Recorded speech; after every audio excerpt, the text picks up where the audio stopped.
Woohoo! Hey, good morning. You're listening to Conservative Cat on Cities 92.9, the news and talk of Bloomington Normal. We're going to get to so much this morning, and I'm going to cram it all in. It's a busy, busy Friday, 6:06 a.m. I'm very excited for the weekend. You guys know I'm not really into sports a whole. I don't watch a ton. I do keep up with Formula One. I'm a big, I like NASCAR, but I like Formula One more just because it's more than just a bunch of left turns. So I'm really excited to watch the race. That's my plans for this weekend. Yesterday, it was so much fun. I went to Logan County Courthouse and I participated in a National Day of Prayer during my lunch break. And it was so much fun. It was so much fun. The whole time, I was like, yeah, McLean County would never. So the Logan County board, they approved this thing. They went before the board and unanimously they said, yes, you guys can use the courthouse because anytime you use the courthouse, you have to get it approved by the board. And then the board approved this National Day of Prayer. And we prayed for education. We prayed for the economy. We prayed for our government. We prayed for the media. And yesterday's National Day, there was a good crowd, a good crowd. And I just kept thinking to myself, I was like, yeah, I don't think Bloomington or Normal or McLean County would have approved this at all. They would have approved a Pride Day, though, definitely. Oh, boy. So let's get into this. Stephen Miller, he actually goes bananas here on the White House reporters because they're covering and he goes bananas over the reporters covering this MS-13 gang member still. I don't know why we're still talking about Kilmar Abrego Garcia. He's not coming back. The president of El Salvador said he's not coming back. The United States president said he's not coming back. People don't want him back. Why don't you, I'd be curious if the leftists who want Kilmar to come back, if they'd house him like themselves. I doubt it. Right, because he's an MS-13 gang member. He's got the MS-13 gang tattoos. Okay, you want him back so bad? Well, why don't you offer up your house and you house him at your house for a couple of days? Oh, you won't? Why? Why? Because he could kill your entire family? Trump's Ukraine mineral deal. This is historic. This is amazing. And I think it could effectively end the war. We should look into. There's a nuclear plant there, and I think that there's going to be a deal worked out there. And that, I think, would definitely end the war if we came to some sort of deal there. But I've been talking about this, and I was worried Zelensky was going to pull out of this mineral deal, and he wasn't going to go for it. But this could effectively end the war. I really do think so. So this is historic. It's never been done this way before. Donald Trump is making moves, and he's making money. So I'm excited about that. I'm going to get to that. Walmart, they go America first. Hopefully they stick to this agenda that they've got. Walmart, they've got a new initiative, and it's supporting Donald Trump's agenda, obviously, America First. What Walmart essentially wants to do is they want to make it easier for U.S. entrepreneurs to get their products on the shelves. It's not hard to see this. When you go into Walmart, it's pretty much like 80% products made from China, imported from China. So this is exciting. They've announced that they're going to expand support for American-made products per Axios, and this is the way. Meanwhile, you've got the Amazon. They're doubling down on sleeping with China. But Walmart says their goal is to make it easier for U.S.-based entrepreneurs to navigate the complexities of retail and bring their products to the national stage. So this is going to be huge for entrepreneurs in the United States to get their products on Walmart shelves. Are you excited? I'm excited. This is all kind of good news this morning. Plus, at 7 a.m., this is a very controversial proposal. 250 high-density housing units into the quiet town of this quiet, normal neighborhood. Okay, is back on the table. Despite previous restrictions, this is a covenant. Okay, and it was meant to preserve the single-family housing home. Like the single family home zoning there, the developers are now back and they're pushing forward with this 19 apartment buildings and townhomes.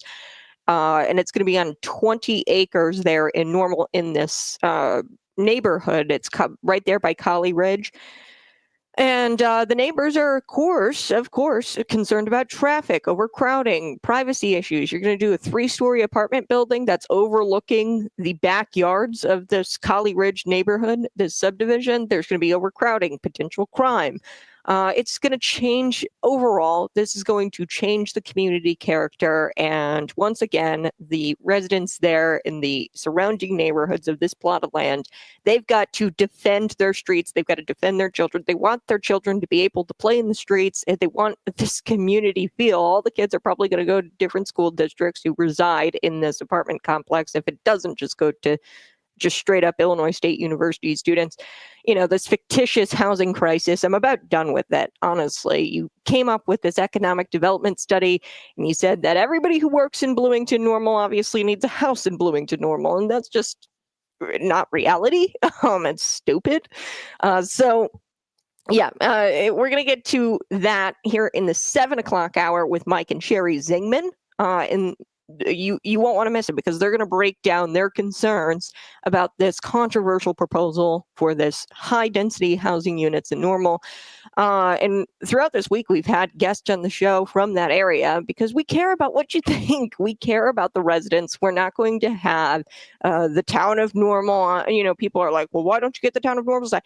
Because I don't care about the elitists. I'm sorry. I don't care about the government. I care about you. You're the listener. Okay. They don't listen to the program. They don't care about you. They're off getting rich. Pam Reese making $200,000+. I told you about the judge, the Illinois judge last week this week, I talked about him, how he says, oh, it's reminiscent of Hitler, the Trump administration, the FBI, they went in and arrested that Hannah Dugan judge, and he's making in a pension from the Illinois judge retirement system, like $200 some $1,000. And then you got the former District 87 superintendent. He's making $200,000 in a pension. All these people are getting rich, and you're footing the bill.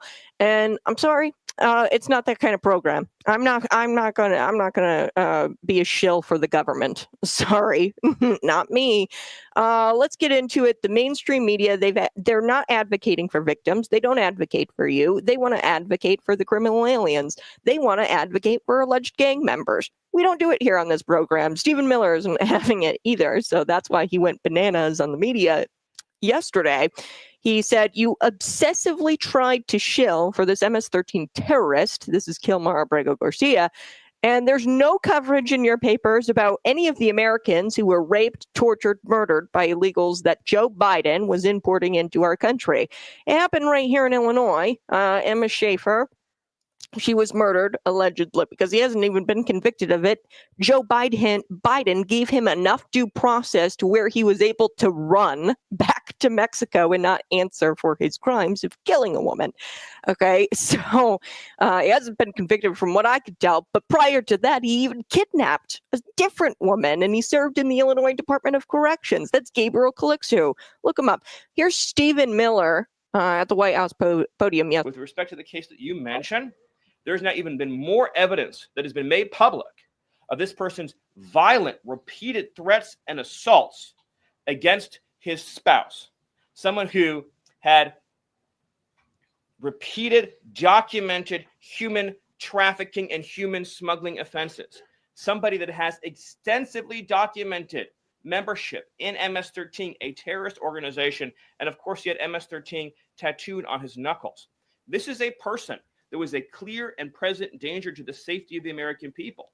And it is a sad reflection on the state of our media and many of the outlets represented in this room that you obsessively try to shill for this MS-13 terrorist with no coverage occurred in your papers about any of the Americans that were raped and tortured and murdered by the illegals that Biden was importing into our country. With respect to So that was Stephen Miller, and here locally, right in Springfield. Okay, that's about an hour from Bloomington Normal. We had Gabriel Calixto.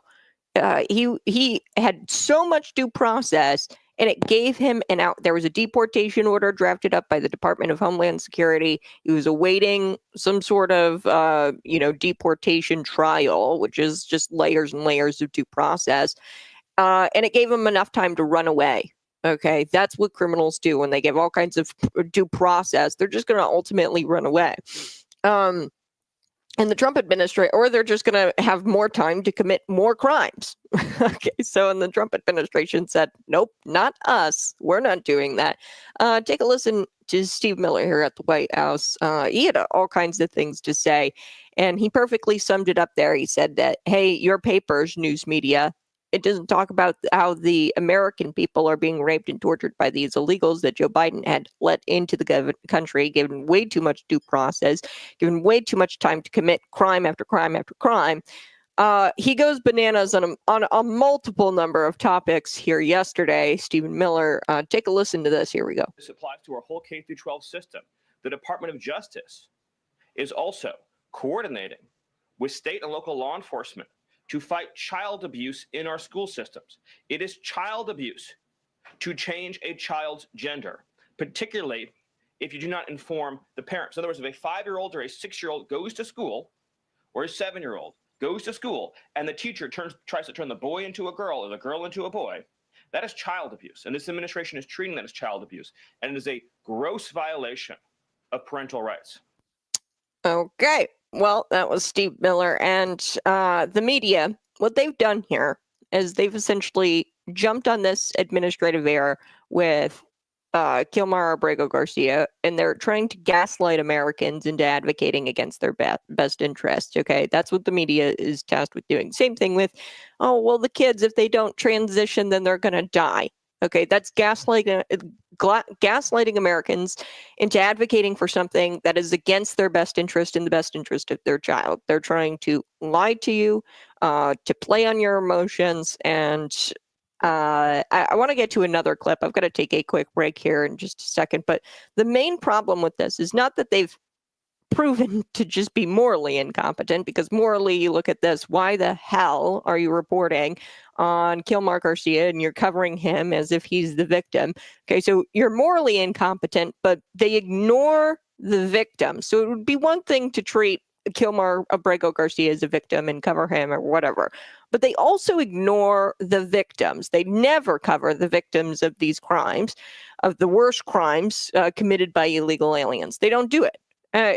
Cover both of them. I'm not saying, completely eliminate your coverage, whatever. You want to say that Kilmar is a victim of this administrative error, this clerical error. They got hung up on this detail. And like I said, he went before 17 different judges, had $5 million in legal fees that he didn't pay for, by the way. You and I paid for it via our tax dollars, right? Through these nonprofit organizations that gave him free legal help. So why don't you just cover some of what the victims have gone through, some of these the worst crimes, but they won't.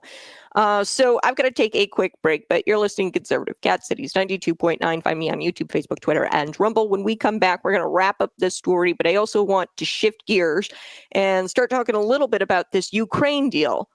This is a huge deal, historic, and I don't think anything like this has happened in my lifetime, and definitely not in decades, not under the Barack Obama administration, not under George Bush.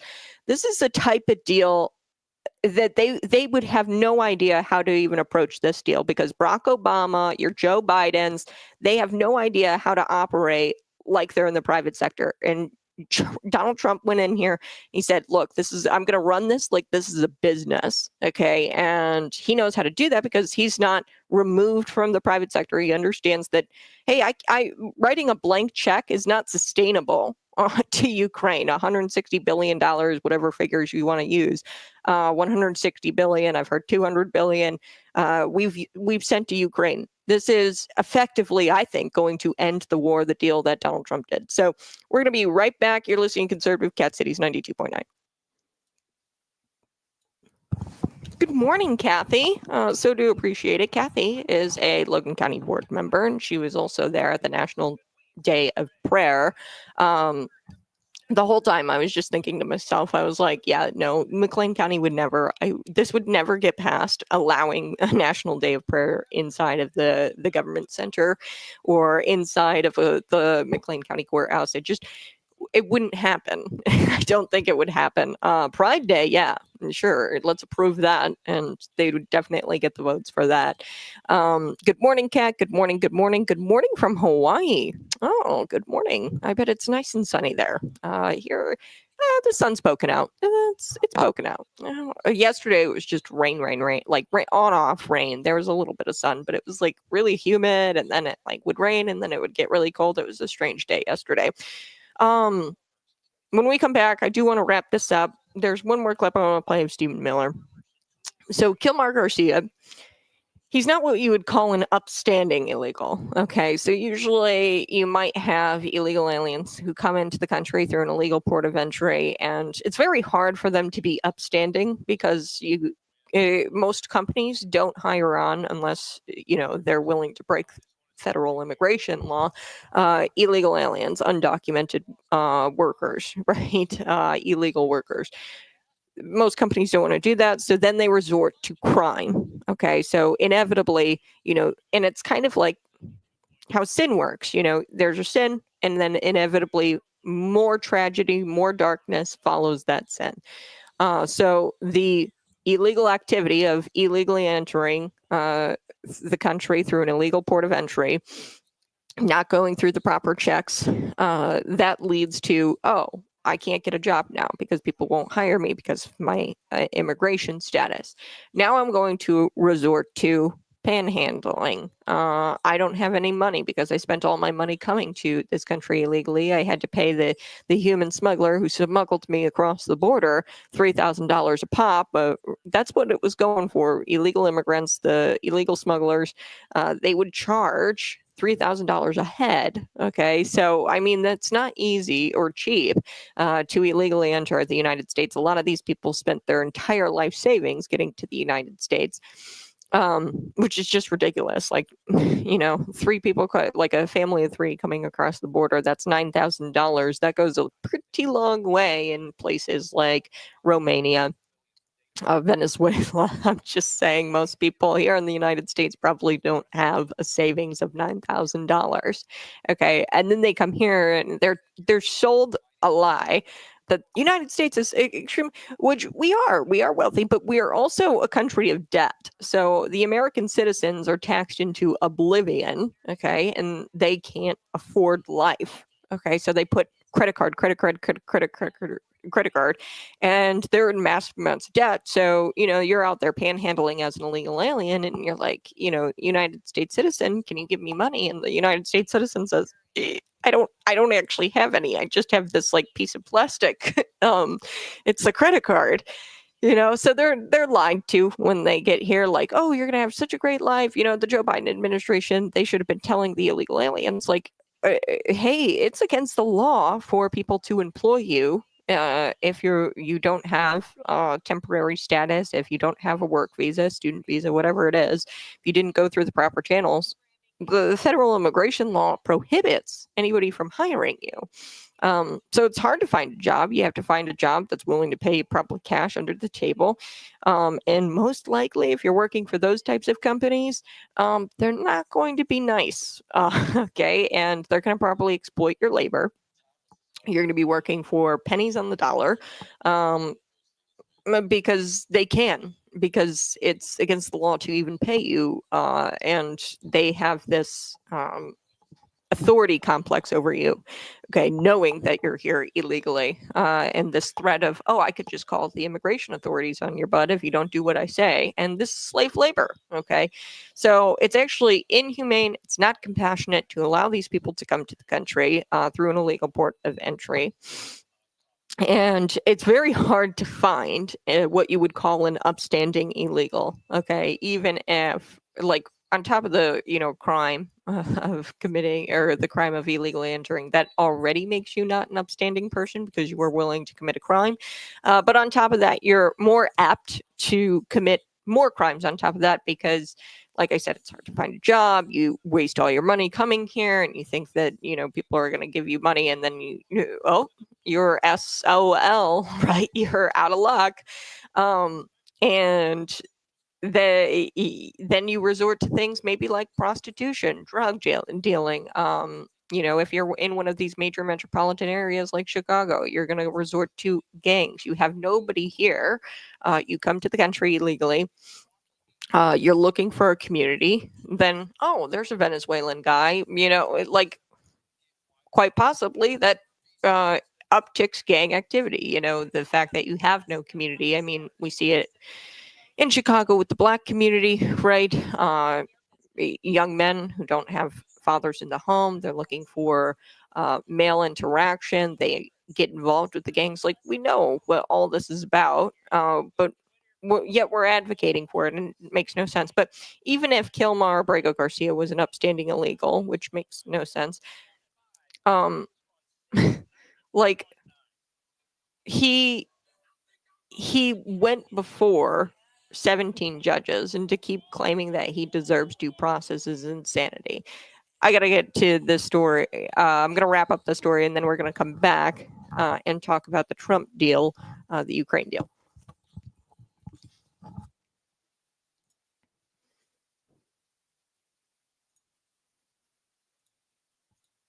Hey, good morning. You're listening to Conservative Cat on Cities 92.9, the news and talk Bloomington Normal. Yes, we are going to be getting to some local things in the 7 o'clock hour. We're going to be having guests Sheri and Mike Zigmond, their residents, on the show today at 7 a.m. They're going to break this down. It's a controversial proposal to cram 250 high-density housing units into the quiet neighborhood, normal neighborhood.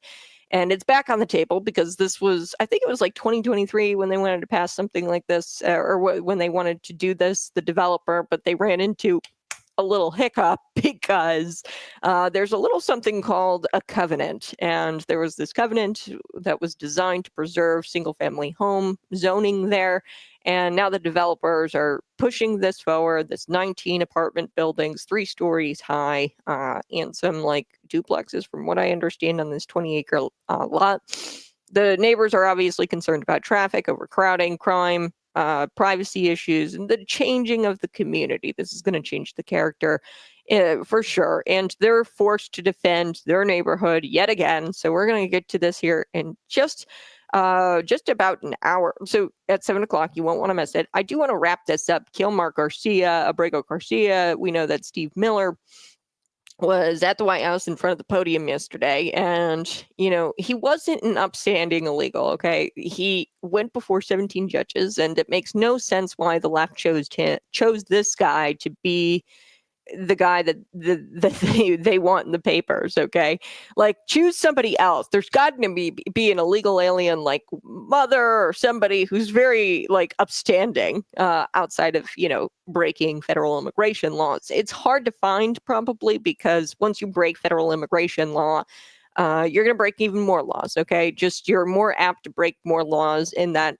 companies won't hire you because they'd be breaking federal immigration law if they hired you as an illegal alien. So you're probably going to be working for somebody for cash, and those types of jobs, you're not going to have a high quality of life. They're going to, enslave you, essentially. If you're an illegal alien, if you work for a company for cash under the table or whatever, or, they could be like, hey, I'm just going to call the immigration police on you, and they hold that over your head. So you're not going to be making great decisions. Your quality of life is going to be down if you're an illegal alien. And it's just, you're going to get into a lot of trouble.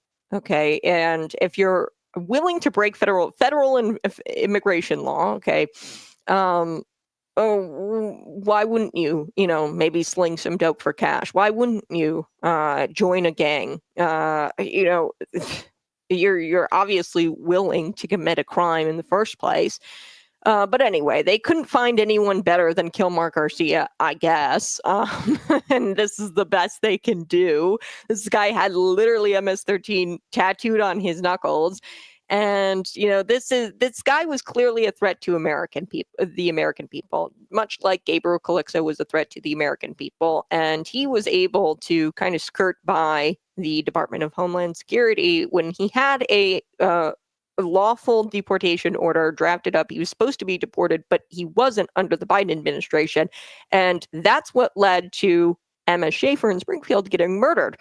So why is the media obsessed with defending him endlessly. I don't know. This has been like in the news for 4 weeks, 5, like it feels like a month at this point, and they won't stop, and they won't advocate for victims like Jocelyn and the families who are traumatized by these people.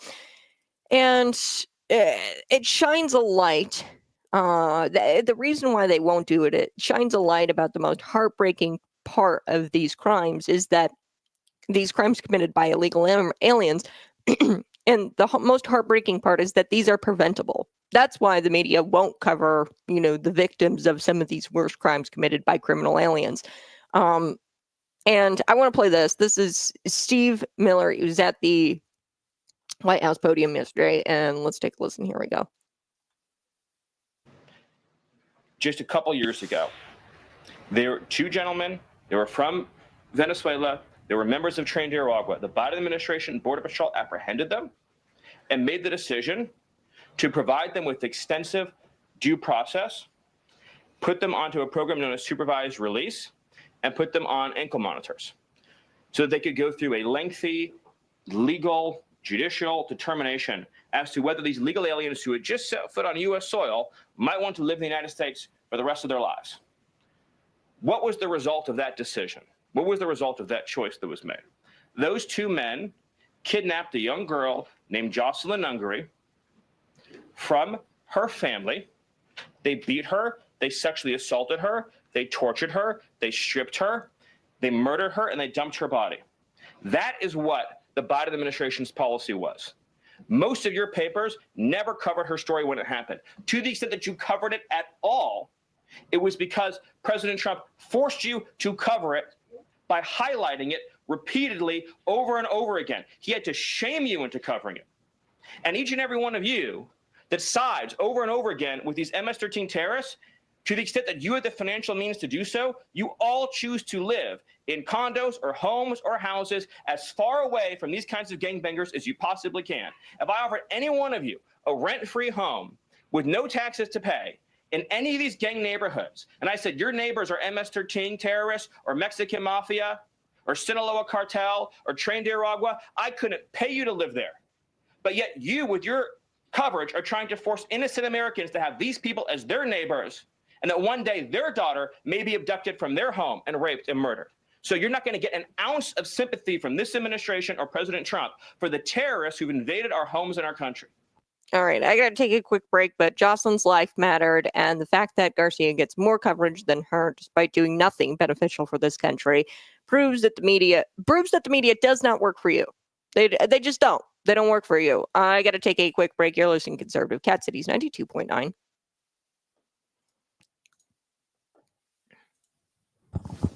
Hey, smash that like button. Share this out with your friends. Many dreamers need a pathway to citizenship, not deportation. Sorry, Kevin. Wrong. So that's actually Donald Trump supports that, by the way. So did you vote for Donald Trump in 2024? Because he actually supports exactly what you're saying. And that's one of the things that I don't recommend. Okay. So, for example, Gabriel Calixto, he was a dreamer. He was here on DACA status. And he kidnapped a girl, and he then later is accused. He never, stood trial for this, obviously, or was convicted of it, from what I can tell. Total blackout on the story. I think he fled to Mexico after this legal deportation order was drafted up, and there was so much due process where he was afforded the time to run. Anyway, so he was actually a member or a DACA recipient. And do you think that people like Gabriel Calixto, like, they should be afforded, totally preventable had that DACA, the Dreamer program, not been implemented? It's unconstitutional, the Dreamer program entirely. And some people, they say, oh well, these dreamers, and they might be like upstanding, some of them might be very nice people and upstanding people, but unfortunately for them, Barack Obama acted unconstitutionally, and we don't want to set the precedent here that those types of programs should exist, and that this was permissible. So Donald Trump has also talked about giving Dreamers a pathway to citizenship, or what they call amnesty, exemption, essentially, from having to go through the normal citizenship process. And yeah, I'm not about that, because basically what Barack Obama did with the Dreamers was that he allowed for, this importation of this culture. And they're not, so the whole reason why there's a citizenship process is to assimilate, or have these people who want to come to the country assimilate to our culture. They have to take, obviously government tests and things like that, and be naturalized as a citizen. They go through naturalization. And what this is, it's to get them to assimilate to our culture. Okay, so the reason why Gabriel Calixto did what he did, probably because inherently he came from a culture where, there is no respect for women, or he wasn't taught that. We have a certain set of values in this country. We value women, we value children, and actually it's all Christian values that we have set up in this country. Our politicians swear in on a Bible, okay, all of them. Even Governor J.B. Pritzker swore in on Abraham Lincoln's Christian Bible. Interesting, he's Jewish, but it's a Judeo-Christian nation, okay? You swear in on the Holy Bible. Our president does that. We say the Pledge of Allegiance under God, okay? I mean, it's impossible to argue that our values are not based on the Holy Bible and based on the Christian faith. And the naturalization process is to get people to assimilate. And what Barack Obama did, he made it to where these people never had to really assimilate. And he pretty much wanted to give these people like citizenship without going through the process. And he wanted to skirt our sovereignty. Like, this was anti-sovereignty. And yeah, so they don't deserve amnesty. It's unfortunate that Barack Obama acted unconstitutionally, and they've been here for 20 years at this, for years at this point.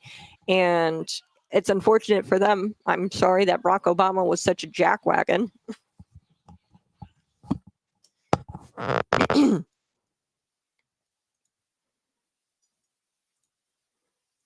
Hey, good morning. You're listening to Conservative Cat on Cities 92.9 The News and Talk Bloomington Normal. This is such a huge deal, this Ukraine mineral deal, and obviously the mainstream media is probably going to spin this in some sort of way that, oh, Russia's going to get more aggressive because of this mineral deal. Like, give me a break. Okay, so this is effectively going to end the war, in my opinion. I think that there's like this nuclear plant there in Ukraine. We could come to a deal with that, and that would definitely end the war, in my opinion. This could effectively end the war, this mineral deal, and I'll explain why. So, according to the left, Donald Trump, they think that he's the worst negotiator. You hear Governor J.B. Pritzker all the time. He's such a terrible businessman. That's interesting because, JB, actually, you made your millions, billions in the public sector. You've been in the public sector for quite some time, and you didn't actually succeed. And your family wants you to stay away from the private sector business, the Hyatt Hotel enterprise. That's interesting. You guys call him like the worst businessman. They say he went into bankruptcy, whatever, and that he's the worst negotiator. Whatever you say, leftist. Let's take a look at this deal, okay? They've quite literally said that Donald Trump is negotiating on behalf of Russia. Not true. The United States and Ukraine, they have signed a deal pertaining to these mineral resources. So this deal ties our interest to Ukraine, and it's not just a blank check. Okay, so far, and you can debate me on the numbers if you want, 160 billion about has gone to Ukraine. Some people say 200 billion, somewhere in there. I mean, billions and billions, blank check. This is effectively drawing a line. It's a way of beginning to draw a line between those with Russia without drawing those lines, okay? It solves an issue, and it's mutually beneficial for Ukraine and the United States, and it keeps Russia's aggressions tampered down. So the United States and Ukraine, they made a deal about minerals. This is really important stuff that they use in batteries and electronics and things like that. These are rare earth materials. And they set up, the United States and Ukraine, a pot of money. This is called fund, okay, to support this effort. Both countries will put in half and half in the money. So it's 50-50. They're going to fund this thing. Here's the twist, though. The United States will count some of its weapons and military, because Ukraine has no military, if it not be for the United States. They're going to count some of that as a way of, their part of the fund, the United States part of the fund. So the weapons and military it gives Ukraine, it's going to be part of their money, the 50-50 spend in this fund, to keep this kind of going. Okay. So the deal will help the United States companies get involved in Ukraine's economy. Why does this matter? Why does this matter? So it's going to help the United States companies get more involved in Ukraine. And since the U.S. will have money and interest invested there, it also gives Ukraine a bit of extra protection, okay, because the U.S. will want to keep its investments safe, okay, because we're investing money there. It's a 50-50 deal where you've got a fund. The fund is controlled by 6 board members, 3 from our country, 3 from the Ukrainian country. 3 from each country, and we're going to run the fund together. The money will go towards digging up valuable stuff, okay, in Ukraine, like rare earth minerals, oil, gas, whatever. And the money will be split evenly, half to Ukraine, half to the United States. So everybody's benefiting here, okay? And we want to keep our investment states. So Russia is not going to want to invade Ukraine, because they know that is going to be an act of aggression against the United States. And sorry, Russia, you don't want to deal with the full force of the United States military, and they don't want to do that, okay? So this is effectively going to end the war, because we've invested in Ukraine and we've become buddies now.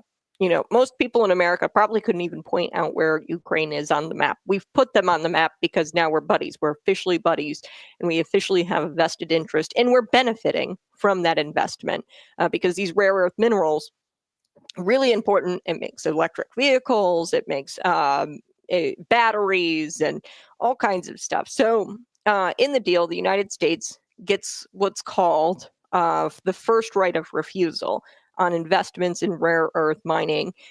So what that means is if a Ukrainian company or a Ukrainian government is looking to for investors to help mine these rare earth minerals, another company or country shows up and they show interest, Ukraine has to offer that opportunity to the United States first. Okay, so the U.S. can choose to invest or say no thanks. And only if the U.S. says no, then the Ukraine can let other people, other companies join in, like Europe, and not China. This is specifically designed to oust China from benefiting from the rare earth minerals. And I know, like, you're probably like, I don't understand. This is a good deal. The money, this is so good. We're investing in Ukraine. They've become a buddy of ours. Ukraine, like I said, they have to offer the United States. We have like first right of refusal on these investments in the rare earth mining in Ukraine. And this is a big deal because rare earth minerals are super valuable, strategically important. They're used for things like smartphones, electric cars, turbines, military tech, all that. So basically, the United States gets a front row seat and first dibs on all of these valuable projects, giving it a major advantage over other countries. So this is what I call real free enterprise. This is what real free enterprise looks like. Ironically, even though our country was founded on that idea, free enterprise, I haven't seen the government actually operate like this in my lifetime. You probably haven't seen the government operate like this in your lifetime. Donald Trump is the first one doing it. Usually it's just about writing checks, setting a policy, and leaving the taxpayers to cover the cost. Okay, up to this point, that's the way the United States government has run. That's why we're like $36 trillion something in debt. That's how we end up with so much debt, because it's all about writing a check and setting policy. And this is the first time where we're starting to see real free enterprise. And this is a business approach. Okay, this deal is a business approach. It's strategic. It also, and I'm going to get to this, it's specifically designed to limit access for rivals like China and Russia to not help them because they're not going to be benefiting from the rare earth minerals that are mined there because the United States gets the first right of refusal. But this didn't happen under Joe Biden. Things like this, deals like this didn't happen under Joe Biden. It didn't happen under Barack Obama, George Bush, really not even under George Bush. I've never seen this. And it's because these people don't typically operate in the private sector. Donald Trump is an outsider. He's a businessman, and he's operated in the private sector, and he understands it. Joe Biden, I mean, he didn't operate in the private, like he was a lifeguard and then he became a politician. You know what I mean? Like he has no business experience, no private sector experience. Their entire lives have been about writing checks. And if they were to do that in a normal business, you'd go bankrupt, you know, and that's why you see a lot of these nonprofit, and it's not real. Okay. This nonprofit, they're offering, you know, services, but they rely on taxpayer money and then they cut the checks. And a lot of times what you'll see in these nonprofits is that they don't bring in the money that they spend. And if this was a real business, they'd go bankrupt. But the nonprofit sector and then the public sector, they don't operate the same way that the private sector does. And Joe Biden never had experience in the private sector, neither did Barack Obama. Okay, so Donald Trump does, though.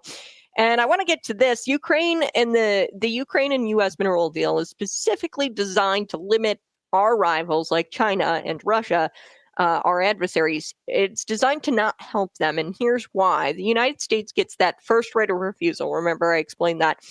It's if any rare earth mining investment is up for grabs, the U.S. gets a first chance to say yes or no before any other country or company can invest. And that gives the United States a strong gatekeeping role.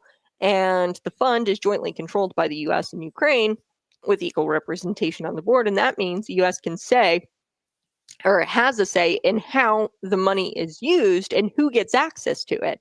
Okay, so this board is also going to, the revenue that's generated. So China, can they buy the, materials once they're mined? No, it's strategic. And, the reason for this, I think, was Donald Trump put this in the deal was because China has dominance over rare earth minerals right now. China controls most of the global supply chain, and the U.S. wants to change that by securing alternative sources like Ukraine. Okay, so this deal is great news. It's going to stop also the Russian aggression. I'm going to get to that. How will this deal stop Russia from being the aggressor? Essentially this draws a line, and it says, don't touch Ukraine. Otherwise, you're messing with the United States' investment, and we won't have it.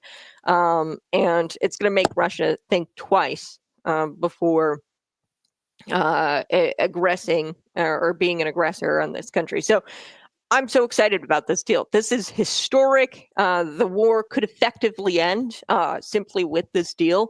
And it's exciting. I'll be right back. You're listening to Conservative Cat Cities 92.9.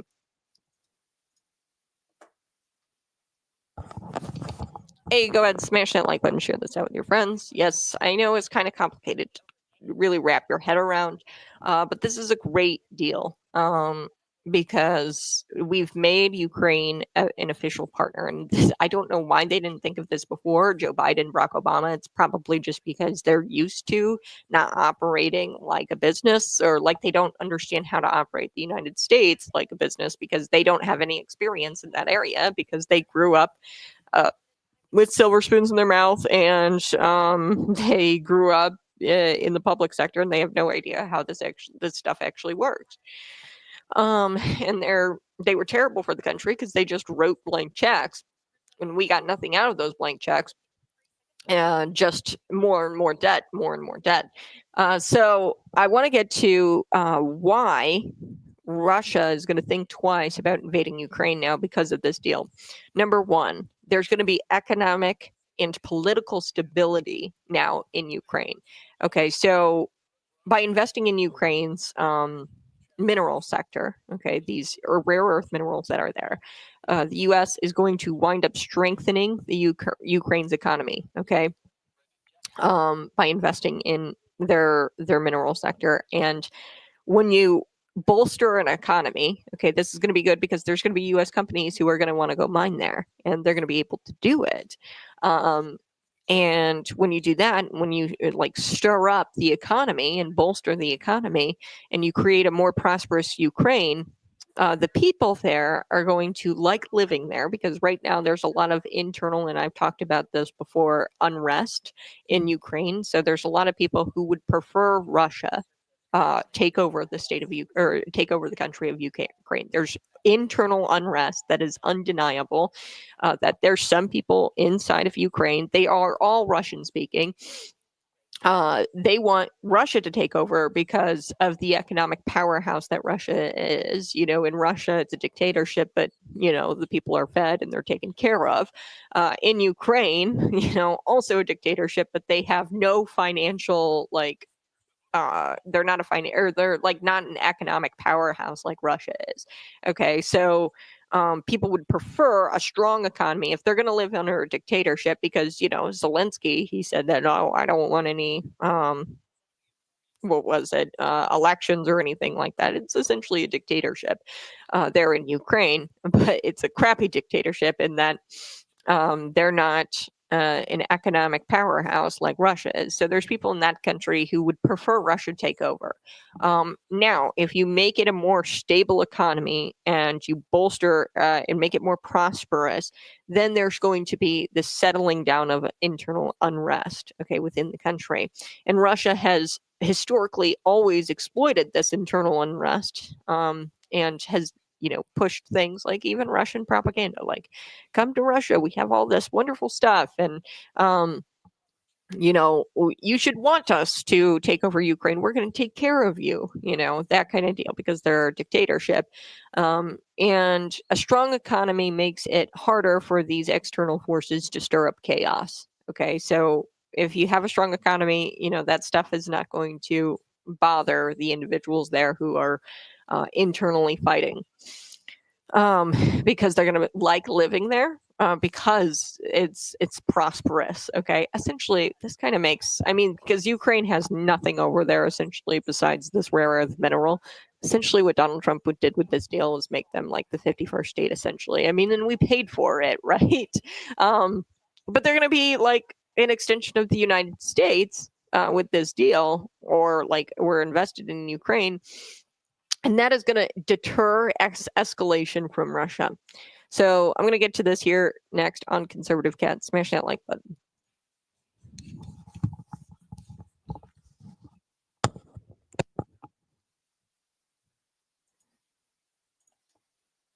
Woo! Hey, good morning. You're listening to Conservative Cat. I'm so pumped about this deal. This deal is going to stop Russia from being so aggressive, and I really do truly believe that. And why did Joe Biden not come to a deal like this?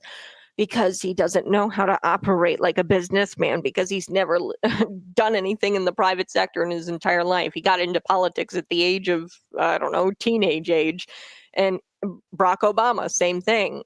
Trump was able to do this because he's an outsider and he's a businessman and he gets it. Okay, so it's going to stop Russia from being so aggressive, because Ukraine is going to finally be economically and politically stable, hopefully. So there's internal, I've talked about this. Most Ukrainians probably would want Russia to take over, and here's why. Russia is an economic powerhouse. Ukraine has no economic prosperity, okay? And most people want, and they live under a dictatorship anyway, because Zelensky has come out and said that he doesn't want to have elections or whatever. So they're essentially living in a dictatorship, but it's kind of sucky dictatorship in that you don't get any like money and like any resources, and it's not economically prosperous. So what this is going to do, it's going to stop Russia from exploiting that. Russia has historically exploited that. The internal unrest in that country, and a strong economy makes it harder for external forces to stir up chaos. So number two, this is going to deter and prevent escalation, because this deal deepens the U.S. involvement in Ukraine, and that might actually deter Russia from aggression because they know that they can't go up against the U.S. military, okay? Because it is tough military. It's the best of the best, okay? And it's higher stakes now. If you are entering and if you are being aggressive against Ukraine, you're harming American interest. And with higher stakes, Russia might consider, Russia definitely is going to just start to think twice before escalating. Okay. The investment, this is really important. Number 3, by focusing on building the economic partnership instead of fighting, Ukraine is showing that they're interested in the long term, and making their country prosperous and actually putting themselves on the map. Okay, if this approach works, and I think it will, it's going to effectively end the war. It'll slowly start to change the vibe in the region, and from a constant conflict, and eventually they're going to be like a serious country. Prior to this deal, they had nothing to offer anybody. This is going to cause multinational involvement. So now there's going to be international eyes on Ukraine and on Ukraine's economy, because you're going to have multiple countries like the U.S. who are economically tied to Ukraine, and Russia.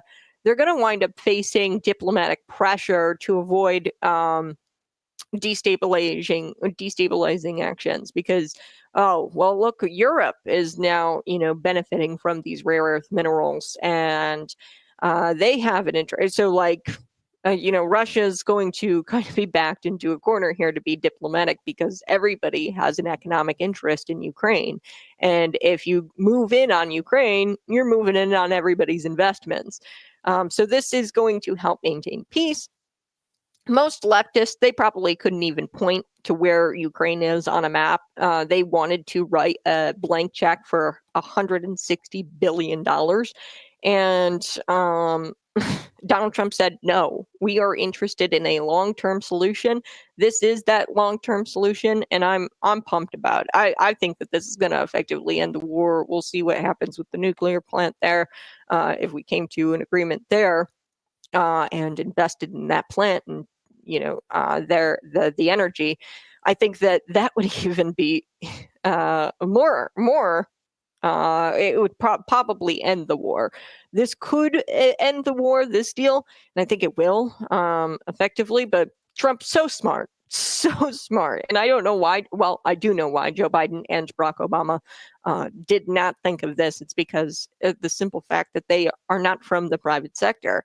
They don't view America as a business. They are all about this nonprofit. So if you look at multiple nonprofit organizations, all of these nonprofit organizations, I don't know how they're existing, because they don't bring in what they spend. Okay, they're all in debt, massive amounts of debt.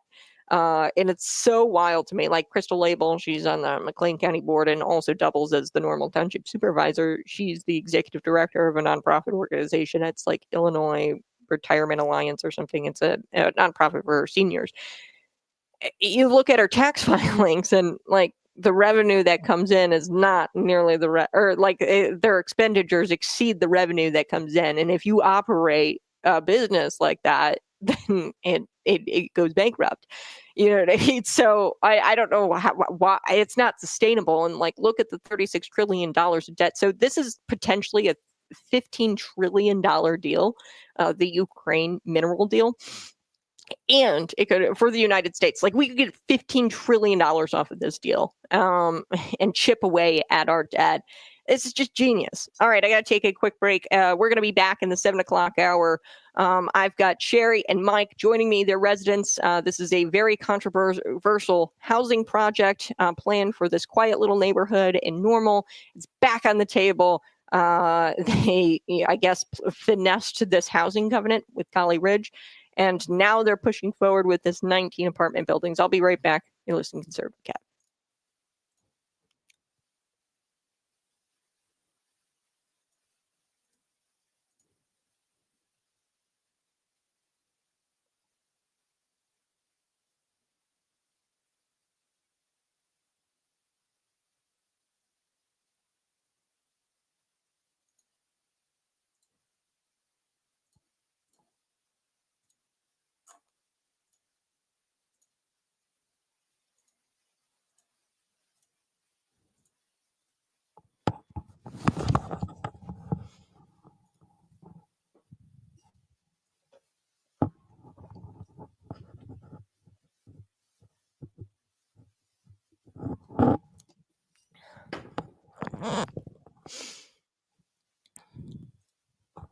Okay, in just a little bit, we are going to be coming back. We're going to have Mike and Sheri on, and their residence there, right next to this planned 250 high density housing units planned for this quiet little neighborhood. It's really going to change up the community there. They're worried about traffic, overcrowding, privacy concerns, potential crime increase. It's really just going to change up the community because the people who live in this planned Essex is what it's called, housing project. The people who are going to live there, most of the kids, if there are kids that live there, it could potentially be all students. Most of the kids are going to attend a different school district. I mean, it's really just going to change things up. And they're planning 19 apartment buildings and like duplexes, like they're multifamily units. And then there's going to be like 3-story apartment buildings. I mean, this is insanity. So it's insanity in that it's so different from the community and from the feel there. I'm from I lived in North Normal for quite a few years. I lived in the Ironwood apartments, but that development was totally different in that it stays away from all of the like Pheasant Ridge and Wintergreen and some of these subdivisions, these single family residential houses. It's tucked away in a corner, right there by a Casey's gas station, and it doesn't disrupt the single family home feel. And it doesn't. It's not going to be a where you can peer over into single family homes. Like it's not like that. So it's not tucked away. It's right there smack dab in the middle of single family home zoning. And there used to be a covenant, so I don't know how they got around to this covenant, the developer with the neighbors there, because there used to be a covenant where they had to no, if they were going to develop that land right there, it's 20 acres or so. If they were going to develop that land, what they had to do was do single family houses. We talked with Kayla a couple of days ago. Kayla, she was a real estate agent, and she said, look, what Bloomington Normal needs is single family homes. I don't know why we keep building these multifamily homes. People want a place to put their kids in, and you can build single family homes.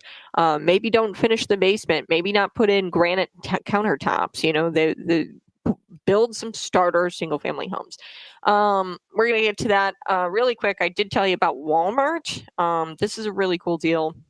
Walmart is expanding support for American made products, or at least they announced that they're going to try to do this. This is the way. Meanwhile, you've got, Amazon doubling down, and they're sleeping with China. But I think we can all agree when you walk into a Walmart, all of those products, or at least 80% of them, I would say, are from China, imported from China. And that's why it's kind of surprising to see that they launched this new program, and it's designed to help American small business go big. Okay, so this is really exciting. From John Furner, the U.S.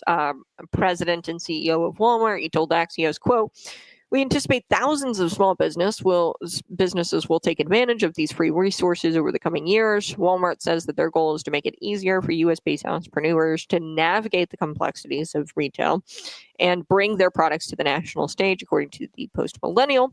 A statement released by Walmart on the program said that it's aiming to help small businesses go big with American-made products. The retail giant, which has been growing its e-commerce platform as of lately, said that the move is building on the legacy of Sam Walton, who established this 40 years ago, and he wanted to expand support for American made products.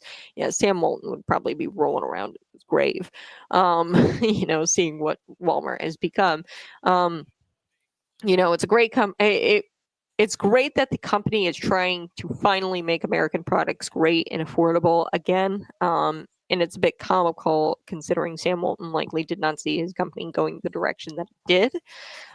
In other words, I mean, it's doubtful that Walton intended for his company to be a de facto Temu factory, like a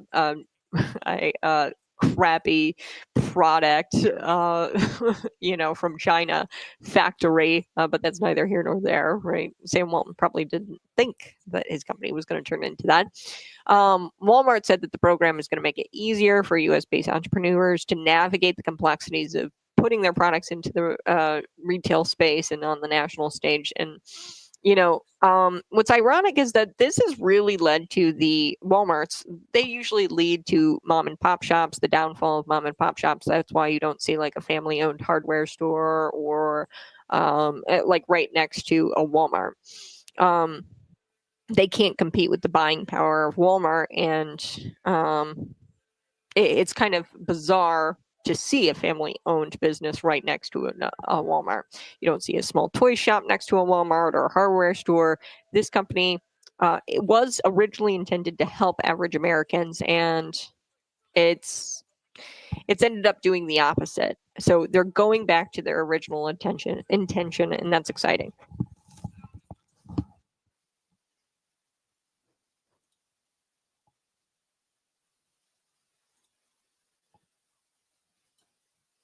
Welcome to the Red Kingdom. You're listening to Conservative Cat on Cities 92.9, the news and talk Bloomington Normal. You guys can always join me on the stream. You get extra content. I was telling our streamers about Walmart. They're expanding this support for American-made products by trying to help American entrepreneurs with American-made products get into Walmart. So this is an initiative.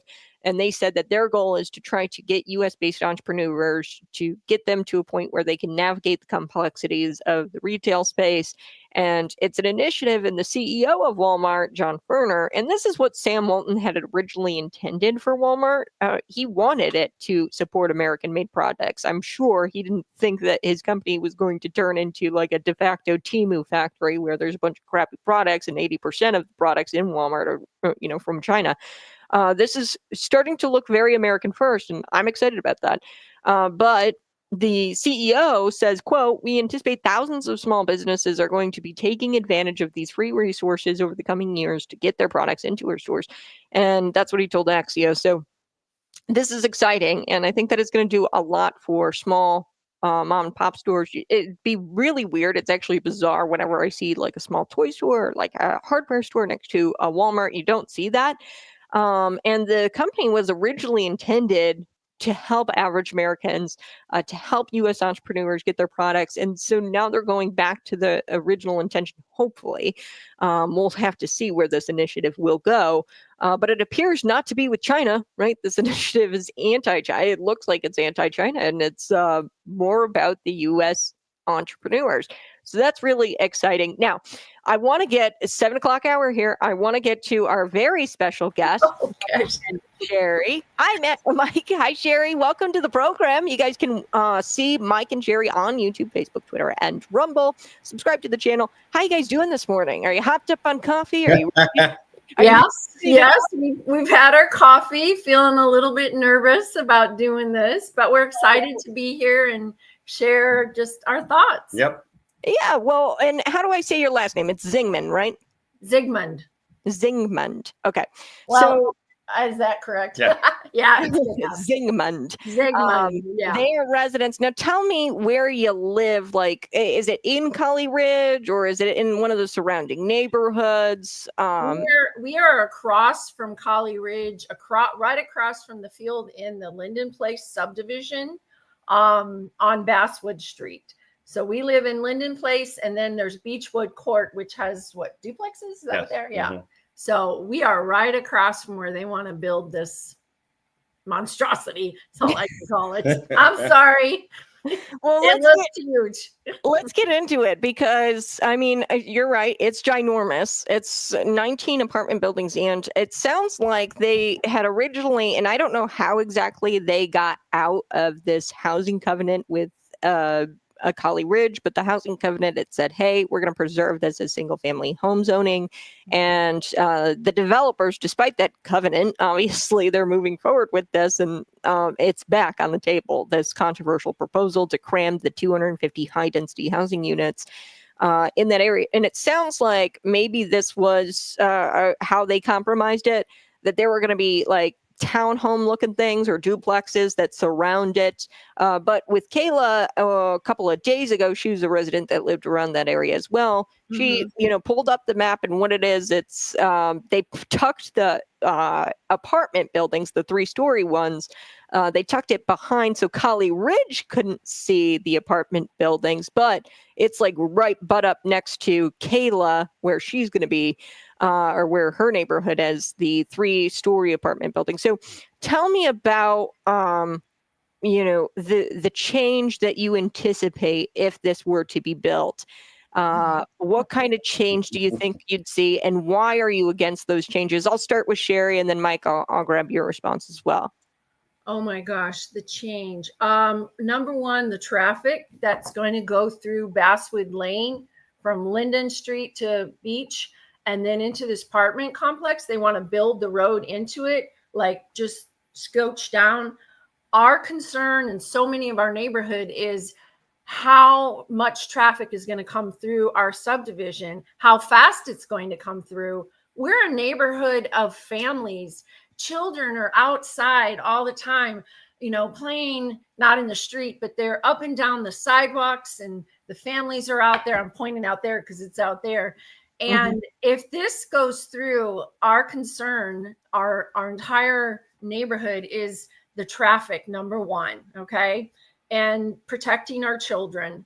And then hitting the light posts that are in the center of the thing. But then also just having all of the apartments are 3-story buildings, according to my research on looking on the plans, not just the 36 unit one. They're all 3-story in buildings. And that's huge, and the 36 unit one is going to be like right smack dab across from our subdivision, these 2 subdivisions right here, and then just peppered along. And then there's townhomes somewhere back there. And it's why they think that this is a good place to put that big of a complex. I have no idea. I'm a little emotional about it. So I'll let my husband well, and you should, because, it's property rights, right? So maybe Mike, you could tell me a little bit about, property value. Your property value is going to go down. Absolutely. I mean, anytime you put something like that up, your property value is just inevitably going to go down.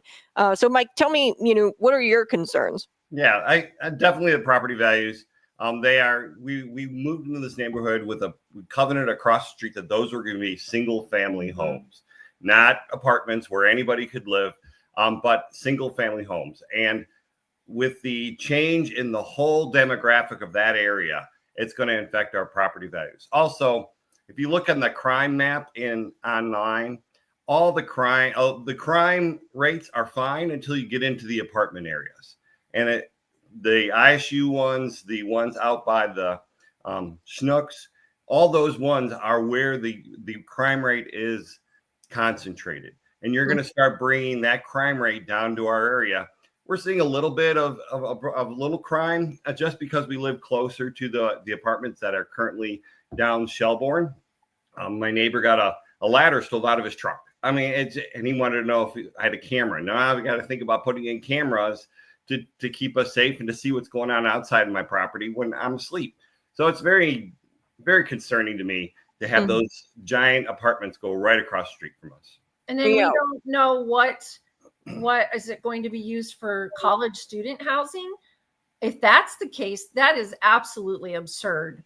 Why would you put college students right in the middle of neighborhoods? All of these neighborhoods, Collie Ridge, ours, Pheasant Ridge, our subdivision, which is Linden Place, Beechwood Commons, even Savannah Green over there. We are all families. We're families of all kinds. That kind of apartment complex doesn't belong here.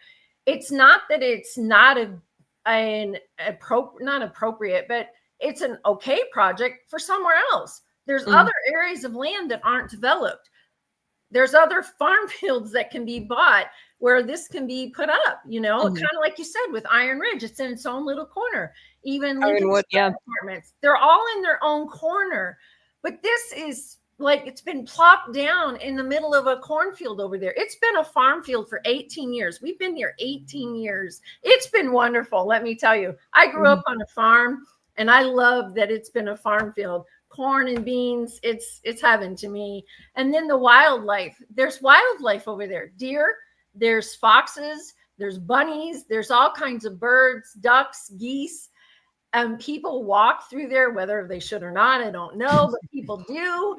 And it's just, I mean, I personally Yeah. would like it to be a Yeah, green well, street. and it's scenic, but also on top of that, like you said, with the traffic concerns, you said that the crime rate, most definitely when you stack people up on top of each other, especially if it's students drinking, things like that, it's just you're more prone to the crime rate increasing once you put people who live on top of each other right there. And I know this considering I lived in Ironwood. Okay, Mhm. I came in with the expectation, okay, there's going to be some, and there were some students. Now those ones, because I think they're far enough from campus, which is odd for young America to try to, invest in something like this because it's kind of far from campus. It So is. I think I don't think it would do well as student housing. But like you said, it's going to change the community, but also the traffic there, outside of the crime, like the hard crime, your robberies, stealing the ladders and things like that might increase. But the traffic. So in Bloomington, actually, the Bloomington police chief actually went before council and talked about this, is that traffic and safety on the roads is their number one call. Like they're getting calls all the time to respond to accidents. So now let's think about this and let's look at the taxpayer monies that's going to be spent on normal PD going out there and responding to accidents and traffic violations and things like that. Yeah. It's just going to be costly for the taxpayers, and then not to mention it's going to disrupt the scenery. Now, you mentioned something, it could go somewhere else. What do you guys think about the planned developments? And I got to take a quick break, but we're going to come right back and we'll answer this question. So listeners, you got to come back, okay? And you can join us on the stream. Sheri and Mike, they're joining me this morning. But what do you guys think about the planned projects? So there's multiple planned projects, and I'll ramble them off when we come back from break, but they haven't even been built yet.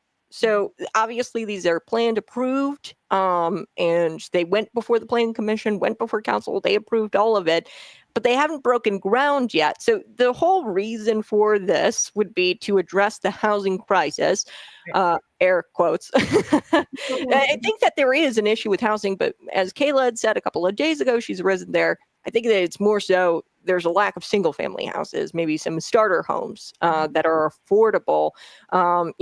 Don't finish the basement. Don't put in these granite countertops. Build it cheap, for these single families that are just starting out. And you're not going to change the community a lot if you bring those people in.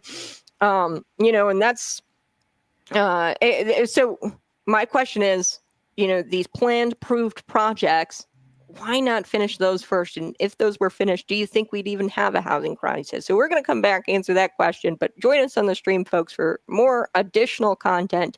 YouTube, Facebook, Twitter, and Rumble. Find us, Cities 92.9. I'll be right back.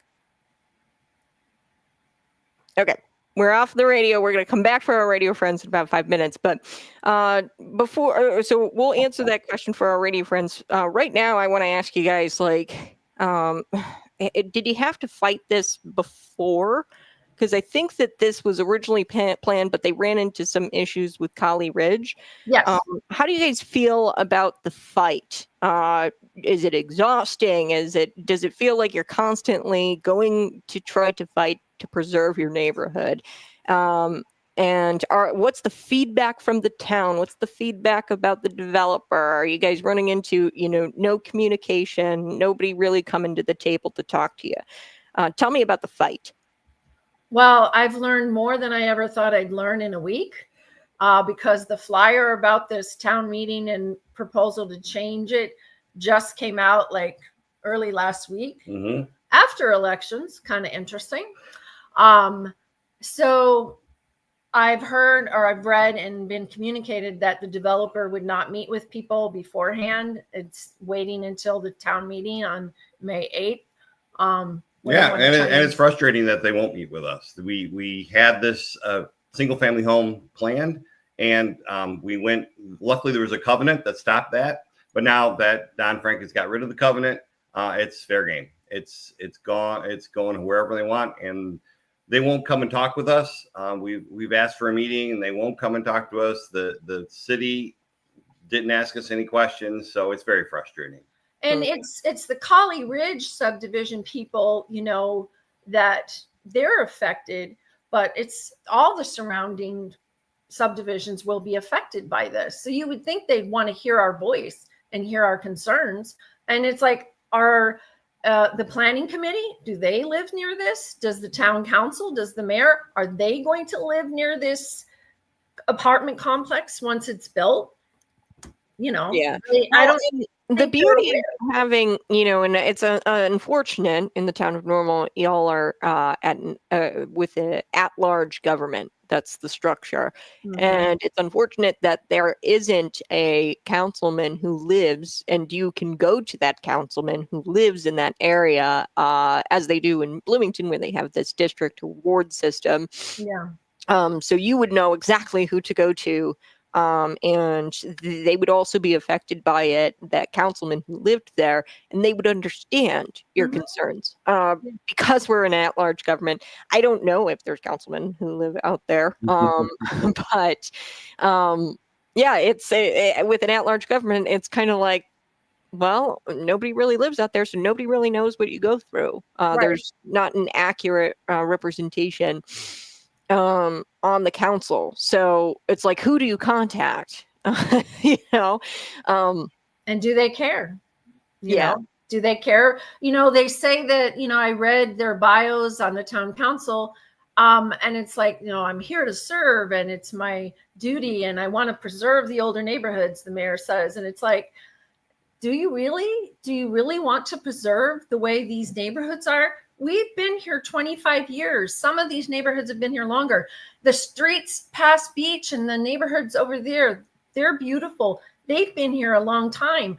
Putting an apartment complex on that corner is not preserving the integrity of the neighborhood. It doesn't make sense at all. So Yeah. Well, we're going to come back for our radio friends, and then I do want to talk about, so here's some of the housing projects, and I'll ramble them off, that have been approved. These are approved plans, but nobody's really broken ground on these yet, which is kind of embarrassing. And, it speaks to a whole other issue, I think, in the state of Illinois, where these developers, they're not getting the funding, obviously, from the banks to break ground. And I don't know if it's because the mass exodus, the population, the banks are like, sorry guys, I don't think that we're going to see a return on investment, and we're not giving you the money to complete this project. It could be several things, like the increased cost of building materials or whatever. But whatever the case is, these developers aren't actually breaking ground. So here's the list of projects. Rab east of Linden, that has had no development to date other than just removing some brush. There's an approved plan there. They removed brush, maybe some old buildings. The old ISU housing student, that's not full, so there's listings available, vacancies. There's also a adjacent subdivision cul-de-sac that's not fully developed on Vanderbilt Drive. There's a large development on Parkside, north of College, and that is still farm ground. So, why would approving this site help the housing crisis when we already have approved sites? And it's like, they haven't broken ground yet. We don't know if we have fixed the housing crisis yet, so-called housing crisis yet. If these things aren't built, maybe we should build those things. Then we see where we're at as far as housing, right? Yes. Right. Totally agree with you on that. It's like, if you haven't started the projects that you already have planned, why are you trying to do another project? It doesn't make sense. Finish what you've got and then see and evaluate, do you still have a crisis?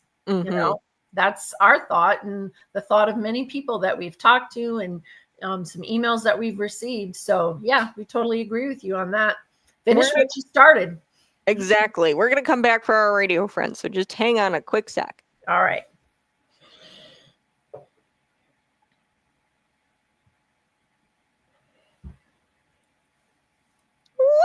Woohoo! Hey, good morning. You're listening to Conservative Cat Cities 92.9. Reading some of your comments that come in. Bruce, he says, good morning, Cat. Town of Normal is at it again. They're catering to students.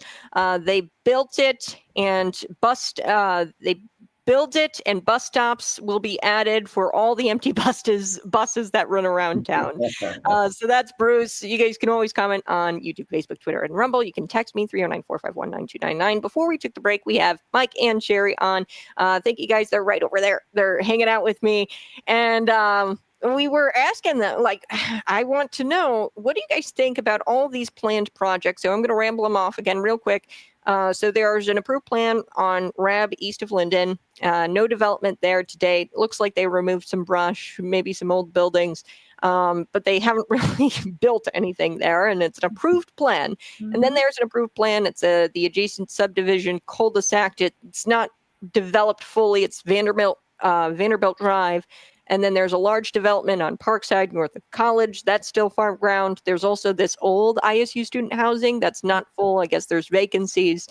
I'd be curious how many vacancies are in these apartment because I talked to Charlie Ferner a couple of years ago, and he was talking about the housing crisis, because this was like a year or so ago, where he said, look, I've got vacancies, like, I don't know what they're talking about, housing crisis. And I'm one of the most affordable house or apartment units. And that's one of the reasons, it's a time in life. I had just graduated college, but like I said, the Ironwood apartments, they are in the corner and they're not anywhere near single family homes. It's like in a field in the corner away from, it's right next to a Casey's gas station. It's it feels like it should be there, But what do you guys think about all these approved plans? No groundbreaking, no building happening, and yet they're looking to approve even more projects. This goes before the Planning Commission in just a few days, folks. We're talking May 8th. This goes before the Planning Commission, and then it'll ultimately go to council probably May 19th if the Planning Commission moves it forward. Yeah. So your thoughts there, where this stuff isn't developed yet. And yet they're approving more projects. Like I said a few moments ago, finish what you started. Mm-hmm. Develop all of those areas that you just mentioned, and then see, do you still need to put an apartment complex over there? Now, I've heard that behind the apartments on Shelbourne, there's supposed to be a subdivision that's going to be put in there, correct? Correct. Yes. So, behind Beechwood Commons, and then behind the old student ISU apartments, there's supposed to be another subdivision built back there. And I don't know if that's... Again, it's planned and we haven't heard anything about it and what's going to go on. I know the one that's on Rad, north of Linden, as part of... I've been a little involved in that. Our church sold them some of our ground, or was going to sell them some of the ground to make it a little larger and a little more nicer. And that's ran into a problem right around election time when people wouldn't get back to them. And so they kind of pulled out a little bit and are kind of waiting on what's going to happen to that area. So again, if those are available, why not go ahead and get those started? It's right near the grocery store. It's by the trail. It's by the other apartments. It's not in the middle of a single family housing area. They should start there. And that's a much better place to put this Essex project, in my opinion. It might have to be adapted a little bit for the landscape, but put it over there instead of on the corner here. And not only I'm going to go back to the traffic for a moment, the traffic of Basswood Lane, traffic on Beach, traffic on Shelbourne, it's all going to increase because there's going to be, if they do that, entrances there. These streets are already pretty busy. I mean, you go at rush hour in the morning and rush hour at night, which we do have, it gets pretty busy. So, but yeah, finish what you started. If all of these are approved, then break ground, start building, and then evaluate what is needed. That is our thought. And probably quite a few people would agree with that thought, but. Right. Well, and when we come back, I got to take another quick break. But when we come back, I want to talk about, is it possible to build single family homes? I don't know why there is a push for this multifamily housing. Is it because they think that that's going to address the housing crisis? And then I also want to ask you, do you think that there's a housing crisis? And how do we address it if so? Also want to get your thoughts on, actually, this is really interesting. somebody had sent this in. They said, Andy Netzer, who is the president and managing broker at Young America, donated to 3 current councilmen, to their campaign coffers, which I find interesting. Now, it's not a ton of money, but I looked it up. It's like $6,000 across all 3 on the council. And, people are concerned that, hey, are some constituents favored, as Young America favored, the Andy Netzers, are they favored over the Mike and Sheri's, the Kayla was on DeLong a couple of days ago. Are they favored because they have deep pockets? Are they favored because they're in this line of work, and are they a preferred constituent? So we're going to get to that. I got to take a quick break, but you're listening to Conservative Cat. Find me on YouTube, Facebook, Twitter, and Rumble. We'll have Mike and Sheri on there, and you always get extra content. Head there if you'd like the extra stuff. And we'll be right back. Okay. We're out for the radio, but then we'll come back on. That's a little short segment right there in the middle of the 7 o'clock hour. And then we'll come back for a longer segment and we'll hit those topics. But another thing I wanted to ask you about was, the apartments or the One Normal Plaza. So I guess there was a big fight, and I don't know if you guys were a part of it. There was a big fight with One Normal Plaza, and there was somebody who wanted to sell liquor there. Has there been multiple fights to try to preserve the integrity of the community there? And do you guys remember that? Were you guys a part of that, where they were trying to sell liquor right there in that One Normal Plaza? Actually, that I did not know about that until we went to a meeting about this issue. So my understanding is you want to tell? Yeah, they've had fights throughout just trying to figure out what's proper for the area. And it sounded like we weren't involved in it, but it sounded like they were listening at least to the community, saying there's schools there, there's parks there, there's baseball fields there. Why are we going to put a liquor store there? That doesn't make sense. And they sounded like they listened to the community on that one. Might have been a different group of people, a different time. And then there was parking issues on the road, and they went and talked to that and kind of came in a compromise with that and put parking on one side because they needed additional parking. So it sounded like back then they were able to talk to them, have some conversations, and come up with some compromises, where it seems like now they don't even want to talk to us. I'm going to read this right now. I bet there's multiple developers. So CDS Maintenance, they have everything ready to go to build a small single-family house, if we could get the land. So, maybe there's developers out there who say, hey, we want to develop this land to single-family, but they just rezoned it for this other developer, and there's not a ton of single-family zoning that we can actually build on, because it seems like they prefer the developers who are doing the multifamily housing. And they'd rather give it to the developer who wants to do that. And maybe these developers are trying to make, I'd imagine it's more profitable, maybe, for multiple or multifamily housing. You get to charge somebody rent, $2,000, near $2,000 a month. They never actually own the asset. So you've made, money, and you own the asset still. So I'd imagine they're really interested in that. But yeah, do you think it's possible to address housing in Normal with the single family housing? Yes, absolutely. We know people that is their job. That is their business. They rehab homes, but they can also do the construction of single family homes. And it can be done at a more economical price. Like you said, you don't need granite countertops, don't need hardwood floors. You can it can be economically done. And that is a definite need for first-time home buyers, even for people that are wanting to downsize, for senior citizens that are looking for a place to live. It can be done. It's just, do developers want to do it? Do they value those people enough to create those kinds of homes? That's my thought. You want to add anything? Yeah, and when I remember when my wife was pregnant with our first child, we needed a small single-family house. So we found a 2-bedroom, 1 bath, little house with a little garage, and that was great. And we lived there for a long time. Not here though. No. We lived in the Chicago suburbs for about 17 But, years yeah. and then moved down here. But we needed that. We Right. needed it. We didn't need a giant home with all the amenities, and that worked for us. And then we sold that to another family that needed a starter home. And there really is a need for them. Oh yeah. When Kayla was talking, I went on realtor.com, and under 250,000 homes just for sale, not under contract or anything. There was 4 of them in Normal. Only 4 houses available. That's do you crazy. how do you do that? That's absolutely Don't always- insane. Don't always need to build like these humongous. I mean, if you look around town, there's like little mini mansions are Yeah. being built. So Yeah, that's and yeah, it's just wild. We'll be right back for our radio friends. Hold on one sec.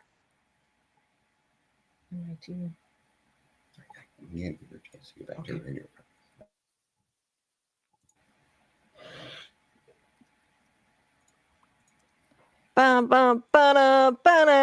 Hey, good morning. You're listening to Conservative Cat City's 92.9, the news and talk Bloomington Normal. In studio, we have Mike and Sheri.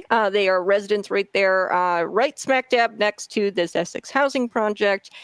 We've been talking about how that's really going to shift and change the community. We've been talking about crime concerns, traffic concerns, privacy concerns. And before we took the break, I was asking them a little bit about, and I had to do a little bit of digging on this. You know, Andy Netzer, he's donated to 3 councilmen who currently sit on the council. And, you know, Young America, he's the president and managing broker. Do you feel like the town of Normal, the planning commission, do you feel like the town council, that there is a preferred constituency and the Mikes and the Sheris and the Kayla DeLongs, they're not listened to because maybe they don't have as deep as pockets, or they're not, you know, major realtors or developers or people. Yeah, I think the people with the big pockets definitely get the ear of the people. And whether it's whatever the concern is, I think everyone should be listened to. Our councilmen and our president should be elected to serve the people. And I don't know if they're doing that if they don't even just ask the question, is this what you want? Is this what's going on? Is this important to you? Or is something else important to you? And I think that's they're not doing their job if they don't do that. Mm-hmm. And you guys were telling me about, you know, single family housing and how there's no homes in Normal under 250,000, or well, there's 4 of them, right? Yeah, and 4. you know, why not build maybe not these, like, as you call them, mini mansions? Sherry, why not build like houses? Actually, you know, you guys tell me again the story for our radio listeners about how you guys got pregnant and you guys found a single family house and it was a starter home. Tell me about that story, because I feel like that resonates with so many people. And you might not buy a mini mansion, you know what I mean? Right when you get married and you have your first kid, you need the single family starter home. So tell me about that story. We originally lived in a Chicago suburb, and when I got pregnant, we needed a small home. So we found a 2-bedroom, 1-bath, under 1,000 square feet home. And, you know, that was in the Chicago suburbs. Okay. And that served our needs until we had both of our boys. And then we needed to have a larger home. Well, the homes up in the suburbs are very, very expensive. This was 2006, 2007. So we looked around here to relocate down here. And we bought our 4-bedroom, 2.5-bath finished basement home for less down here than what we bought or sold our house up in the suburbs. We sold our house for more. And the reason we came to this community was because of the housing and what we could get. You know, we didn't need the small home by then, but smaller homes are needed for so many people. Like I said earlier, for starting out home buyers, for people that are pregnant and, you know, need a first time home, even for senior citizens or older generation that wants to downsize and still live in a home. You know, a 2-bedroom, 3-bedroom, 1-bath, whatever ranch that can be built. My thoughts. Mhm. Yeah. I agree. Mm-hmm. I think so too, and I think that there might be developers out there who are interested in that. Maybe not putting in granite countertops. And actually, my first starter home, my husband, he lived in Springfield Apartments. He was fresh out of college. He bought his first starter home in Lincoln because they had way more than he looked in Bloomington. Mhm. They had way more in his price range, the single Yeah. family. He bought a house, no AC. Okay, so no central air. So I've got units. We actually just pulled them out of the basement yesterday. I've got units in the windows, Yeah. and Mhm. Yeah. I'm 25, right? And this is our Mhm. starter home. And he was looking for a house to buy. And he couldn't find anything in Bloomington. He was actually trying to move because I lived in apartments in Bloomington. He was trying to look in Bloomington normal because he wanted to be close to me, Mhm. closer, than Springfield. And he couldn't find anything in his price range. And it's not like it was like he's got a decent job, and he couldn't find anything that wasn't like a $500,000 Yeah. or like Well, $500,000. That's insane. the thing is too, I'm seeing and know, I don't know how to explain it. People are moving out of Bloomington Normal and into the smaller communities all around us because there are smaller homes, more, in line with what they need. And then they commute into Bloomington Normal. If you look in a lot of subdivisions that are being built, those homes are huge. They're big. And some people can afford those, but not everybody. We Yeah, need, well, we need most the people smaller can't. scaled stuff. So Yeah. Well, and here's what it's becoming. And this is my thought. If you guys want to push back, give me your opinion. Here's in my opinion, IMO. I think that it's becoming normal, a community of lords and ladies and peasants. They no longer are interested in middle class families moving into normal. They want the lords and ladies, and they want the people who are maybe lower income who have to move into an apartment, because at that time I was fresh out of college. I just got my first job. It was here actually as a producer, and they didn't have any full time, and I was working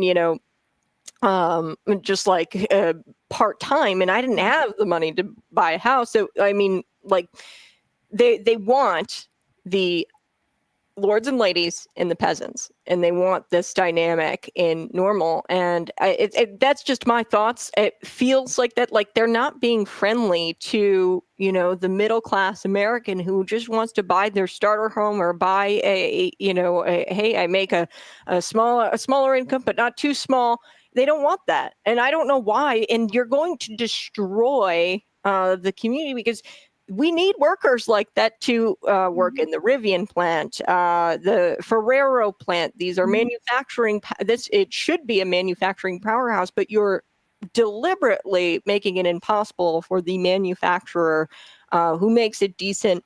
That's actually where my husband works. He works at Eaton. It's a manufacturing plant. And you're making it impossible for those manufacturing type workers to live in Bloomington. And like, that's just it's just how I feel. It's like lords and ladies and the peasants at the bottom who live in the apartments.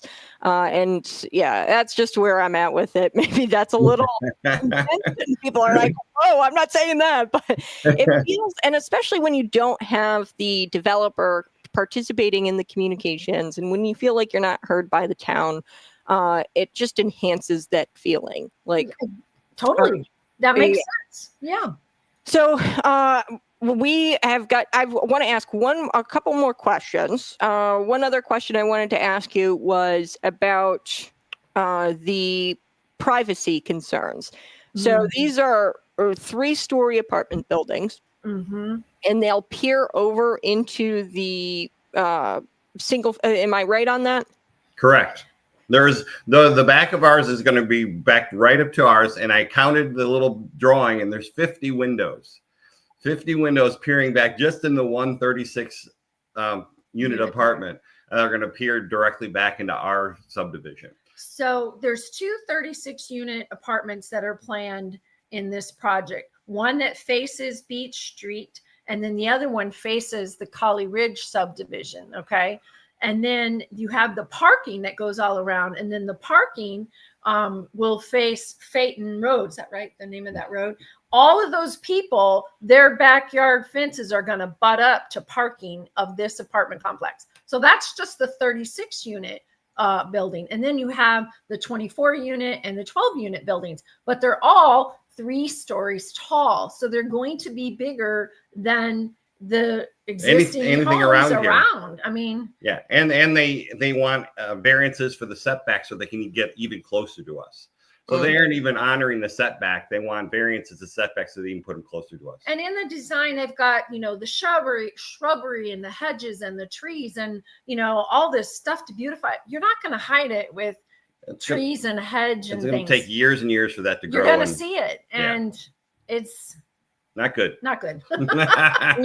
Yeah. Well, and we've got to take a quick break, but we're going to come back, and I've got one more question. So the developers in the single family homes, okay, so they could build not these mini mansions, right? And they could build these single family homes, like I said, but and I wonder if here in the state of Illinois, if they aren't breaking ground, if they're not doing this because it's just unaffordable, and we talked about those projects that were planned for planned and approved, and they're ready to go, and the developers haven't really broke ground. I wonder if it's unaffordable for them to, do single family housing, and it's more, or they get more money with the multifamily housing. And, in that case, it's well, why is the town of Normal siding with them? Why are these developers who aren't really interested they're interested in making all of this money off of people? But also, are they not breaking ground on these other projects because it's expensive? The banks aren't approving them for the money, to actually build the approved project. So we'll talk about it here next on Conservative Cat. I got to take a quick break, but you're listening to Cities 92.9. I'm sorry, I got confusing there. So let's start with this one thought. The planned projects and the approved projects. So like we talked about, there is one, it's on Vanderbilt, I think is what it's called, Vanderbilt Drive. And then we've got the RAB east of Linden one. There's no development there. There's a large development on Parkside north of College. That's still farm ground. So they're not breaking ground on these things. The developers, they're not breaking ground for a reason. Would it be because the banks aren't willing to finance it? And what are your thoughts there? Do they not have or maybe it's just expensive to build, the building costs? Maybe the banks are there's population exodus in Illinois. We don't really want to fund that because, the property taxes are pretty high. We're some of the highest in the nation. You're going to have to charge pretty high rent if you want to, cover the property tax bill. And specifically, McLean County has some of the highest property taxes in the state. We rank, I think, 27th county in the state for highest property taxes. We rank higher than Cook County, which is crazy to me, in McLean County. So maybe they're okay, well, you guys aren't going to be able to charge enough rent to cover the property tax, and we're not going to see a return on investment because you're not going to be able to fill these apartments because you're going to be charging too much.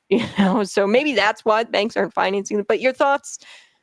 Yeah, I mean, I think there's a lot of reasons. Like you said, the building cost to build something is way up, so their profit margins are down. So why build something that you're not going to make very much money on?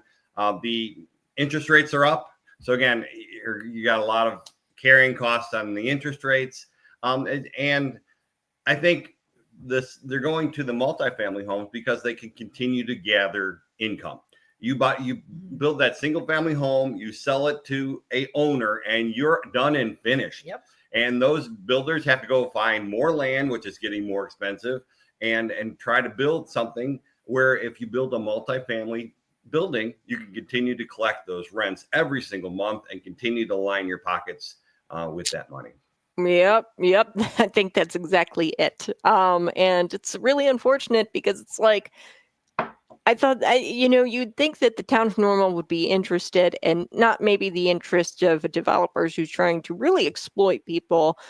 You'll own nothing, right, at that Right. point, and you're just going to be charging people rent over and over again, and it's going to Mhm. get pretty expensive.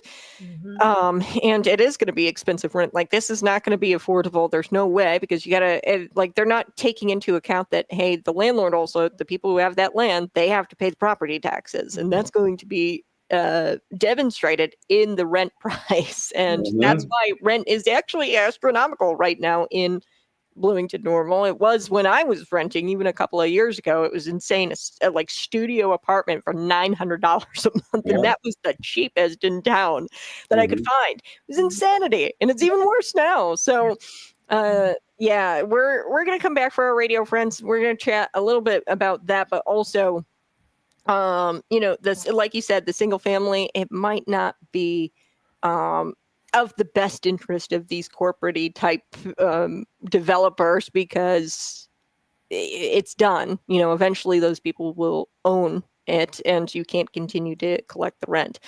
And yeah, so I've got to we're gonna come back. I'm gonna take a quick break. You guys drink your coffee.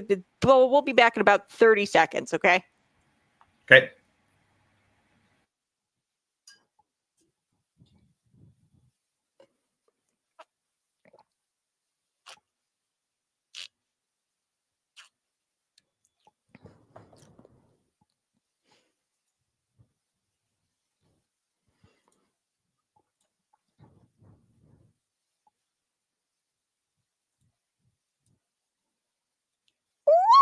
Ooh, hey, good morning. You're listening to Conservative Cat on Cities 92.9, the news and talk Bloomington Normal. We've got Sheri and Mike in the studio, and Mike was just telling me something, and I never really thought about this, but we were talking about the underdeveloped, or like they're just not developing on these planned approved projects all around Normal, and they're trying to address the housing crisis, and you'd think they'd address the housing crisis by actually building the dang things, right? Build the dang things, and then let's see if we've got the housing crisis. Stop planning and approving all of these other housing developments. Let's build what we've already got approved.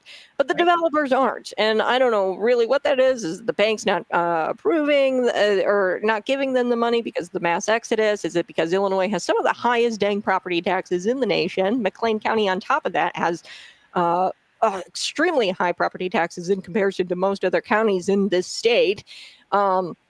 It could be, and they're like, okay, there's no way you're going to fill these apartment buildings, developer, because you got to charge 2000 a month in order to keep up with the property tax bill, and there's no way that you're going to be able. And maybe that's why they're running into this issue with the banks, where the banks aren't funding it, and they're not going to see a return on investment, so they don't break ground. Who knows?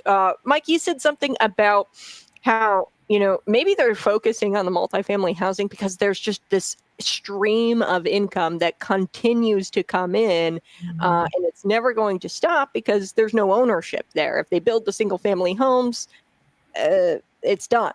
Yeah. If you build that single family home, you got to put all that time and money and effort into building that home, and then you find a buyer, and then the developer's done. Their cash stream, their cash flow is over and finished, and then they have to go find more land, which the land is getting more expensive, and find a crew to go build more houses. Where if you build a multifamily apartment building, the bigger the better, because you can cram more people and more stuff into a smaller spot. The more money you keep making every single month on those people, as they own nothing, as they're just paying into the pockets of the developer, and they just continue to get money year after year after year, and on the backs of these people who are just getting by. And it's sad. Yeah, well, and it's not, and they say in this, oh, well, we need to address the housing crisis by having more affordable housing. Well, one, it's not even really housing. You're talking about apartment complexes, and how many people. This is temporary. People aren't going to be setting up their lives in an apartment. Okay, you got the dogs, the kids, right? You want the picket fence. I mean, this is the American way. It's the Right. culture, and that's just the way life is. But they're also going to be charging astronomical prices. I know a couple of years ago when I was renting apartments, and this was the cheapest one I could find. It was a small shoebox apartment studio. I didn't need much. I was always working. But I was in the small little space, $1,000 a month. I mean, it's just like that's like correct, but Yeah. they have to because they have to keep up with the property taxes. And I think the banks are catching on to that. And that's why they're not financing these projects, because they look at the vacancy around the normal area and they're like, oh, well, Ironwood's got vacancy. The old ISU student housing apartments, they've got vacancy. All these apartment complexes have vacancy. Why? Because it's not cheap. Because the property taxes are absolutely insane. McLean County should not be in the top 20 top contenders of the counties, the 120 counties we've got in the state for highest property taxes. I mean, this is ridiculous. So before we go, I want you guys to, if I'm just cruising along and I'm on the radio and I'm listening to Kat and Sheri and Mike, what's the pitch? Why should I come to the May 8th Planning Commission and advocate? And I live in this area and I don't want this coming to my neighborhood. Why should I attend the May 8th Planning Commission and go before the Planning Commission and urge them to vote this down? Mike, you want to start? Sure. I think that you got to let your voice heard. If you're going to do nothing, then you expect nothing. So you have to be involved in your community. And the way you can do that is show up at this planning committee, let their voices heard. You get 3 minutes to talk. And let them know where we're going. Our homeowner association is going to be there, and we are going to be there letting our voice heard. If you can't attend the committee, I've set up an email site, which is nozoningchangenormal@gmail.com. If you want to let your voice be heard, send me an email to nozoningchangenormal@gmail.com, and we'll let your voice be heard that way too. But unless we have a bunch of people there letting them know that this is not what we want for our area, they're just going to say, oh, it's okay, and they're just going to put it in. Yeah. Yep. And then it's going to go in, and then possibly, and it's going to change up the community quite a bit, where even those kids that they've, as part of dealing with the students, like the kids, they won't have to go to, I don't know what school the kids go to in those areas, but they're kind of like doing an exception, like, hey, if you live in this apartment complex, you can like attend, this list of schools. So not necessarily all the kids are going to be going to the same school. So that's really going to change up the community feel like, okay, these kids don't go to that school. They're not going to know each other. There's no friendly relationships being made in this community, in this little neighborhood, between the kids, because they go to different schools, and it's just going to be changing up that community feel. I forgot to mention that part of it all. But that's it right there. It's going to change the neighborhood. Like Mayor Coos says, he said that he wants to maintain the integrity of the older neighborhoods. Then let's do that. Please do that. Please listen to your citizens of the Town of Normal Planning Committee. Please listen to us, all of us, and think about what you're going to do. Maybe change your mind and not change the zoning to multifamily apartment complex. That's my thought. So, well, guys, we are out of time, but I am so appreciative that you came on to the show. You made your voice heard here at Cities 92.9. I'll just be honest. We are interested in listeners. We are interested in real people, real authentic communications, or conversations, because I'm just like you. You know what I mean? So I'm not going to. People always ask me, why don't you have the Town of Normal? Sorry, I'm not interested in lip service from a politician. I like talking with real residents and having real conversations about the things that matter. And this is definitely what matters. And folks, show up to the Planning Commission meeting that is on May 8th. If that goes forward, if they, rubber stamp it, then there's going to be a town council. It goes before the town council May 19th. So you guys be blessed. Thank you so much for joining me. You guys have a great rest of your day. Thanks for having us. Bye. Yeah, bye-bye. All right. tomorrow morning, guys, bright and early. Don't miss it. It's actually, no, it's Friday. It's Friday. Monday morning. Don't miss the next Conservative Cat Show bright and early at 6 a.m. Bye-bye. Love you.